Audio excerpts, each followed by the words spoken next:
সম্প্রতি নজরবিহীন লুটপাট হয়েছে সিলেটের কোম্পানীগঞ্জ উপজেলার ভোলাগঞ্জ সাদা পাথর এলাকা। একসময় মনোমুগ্ধকর এই পর্যটন কেন্দ্রটি এখন ক্ষতবিক্ষত হয়ে পড়েছে। এই বিষয়ে বন ও জলবায়ু পরিবর্তন বিষয়ক উপদেষ্টা সৈয়দা রিজওয়ানা হাসান গভীর হতাশা প্রকাশ করেছেন।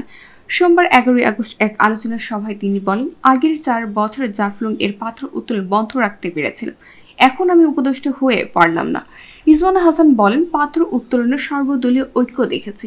একটি সুন্দর জিনিস কিভাবে অসুন্দর করে ফেলতে হয় সেটা শিখতে হলে বাংলাদেশে আসতে হবে।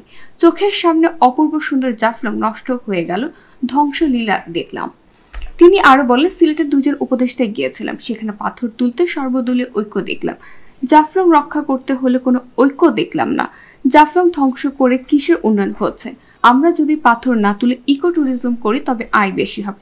একজন ডিসি বলেছিলেন, ইকো ট্যুরিজমে আমরা পাথর তোলা থেকে বেশি আয় করতে পারবো।